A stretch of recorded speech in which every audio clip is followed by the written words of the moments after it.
आज आपण बनवूया झटपट अशी लसूणची चटणी। आता काय उन्हाळ्यात आपल्याला जेवण जात नाही तर ह्या चटण्या तुम्ही बनवून पहा। अशी सुकी लाल चटणी तुम्ही एकदाच करून ठेवली की 1 महिना टिकते आणि मस्त गरमागरम भजी असतील, वडे असतील, तुम्ही सगळ्यांसोबत खाऊ शकता।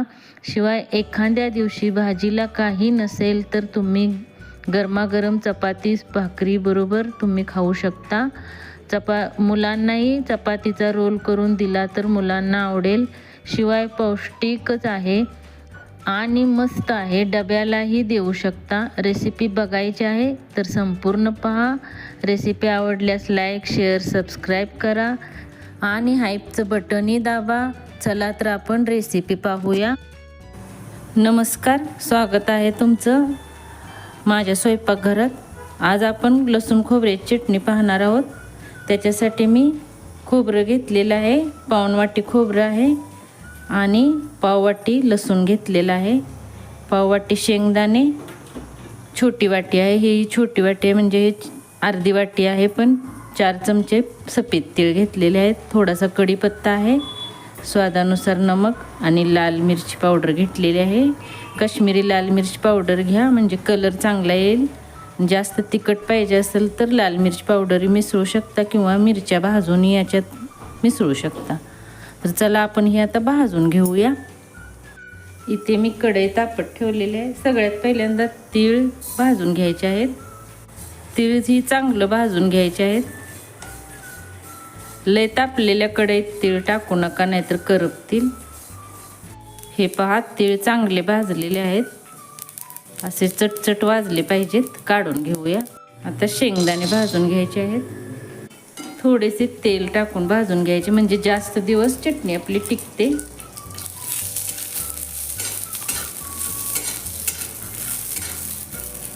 असेच कच्चे भाजले तर जास्त दिवस चटणी टिकणार नाही।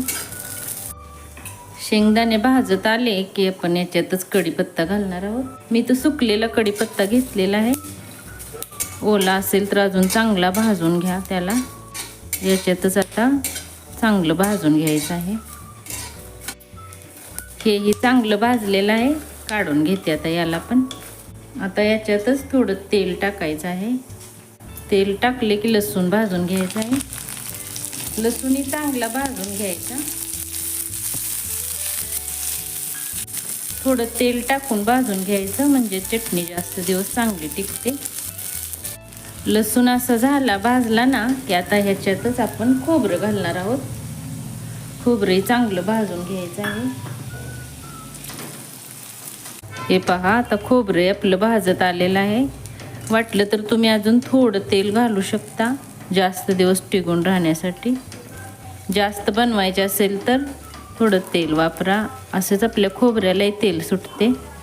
खोबरं करपवायचं नाही जास्त।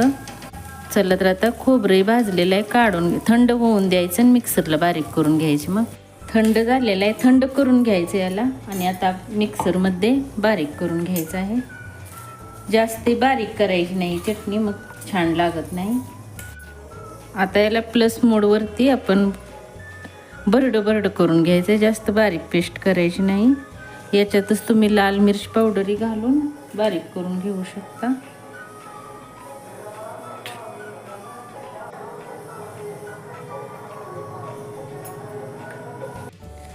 हे पहा, मी बारीक करून घेतलेलं आहे मिक्सरवरती। असं करून घ्यायचं, जास्त पावडर करायची नाही।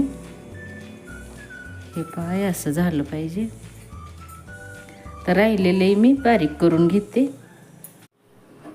हे पहा, मी मिक्सरला आता बारीक करून घेतलेले आहे। कलरही पहा खूप छान आलेला आहे। खमंग झणझणीत चटणी तयार झालेली आहे।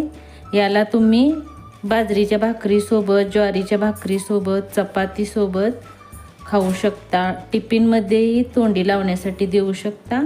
आता उन्हाळा आलेला आहे, उन्हाळ्यात आपल्याला काही जास्त खाऊ वाटत नसले, चटणी घेतली ना तोंडी लावायला तरी खूप छान लागते। नक्की ट्राय करून पहा। व्हिडिओ आवडल्यास लाईक, शेअर, सबस्क्राईब करायला विसरू नका आणि हाईपचं बटनही दाबा। तर चला पुन्हा भेटू नवनवीन रेसिपीसोबत। धन्यवाद।